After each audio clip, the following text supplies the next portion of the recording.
কোনো নির্দিষ্ট স্থানকে কেন্দ্র করে কোনো কর্মসূচি ছিল, ব্যাপারটি এমন নয়। আমরা বিভিন্ন মাধ্যমে জানতে পেরেছিলাম যে এই 15ই আগস্টকে কেন্দ্র করে আওয়ামী লীগের যে তারা একটি শোক দিবস পালন করে থাকে, সেটিকে কেন্দ্র করে ঢাকায় তারা একটি বড় জমায়েত হবে, যার পিছনের উদ্দেশ্য হচ্ছে এখানে দেশে এবং দেশের বাইরে থেকে বিভিন্ন চক্রান্ত হওয়ার সম্ভাবনা রয়েছে এবং আমাদের যে একটি গণবিপ্লব হয়েছে সেটির বিপরীতে গিয়ে একটি প্রতি বিপ্লব ঘটানোর সম্ভাবনা রয়েছে। সেই জায়গা থেকে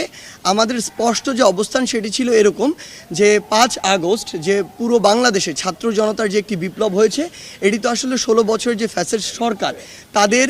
যে অত্যাচার নিপীড়ন, এটির বিরুদ্ধে গিয়ে এই বিপ্লবটি হয়েছে পুরো বাংলাদেশের মানুষের যে অংশগ্রহণে। সেখানে এখন যদি প্রতি বিপ্লবটি হয়, এটি হচ্ছে আসলে একটি চক্রান্তের ফলে, দেশে এবং দেশের বাইরে চক্রান্তের ফলে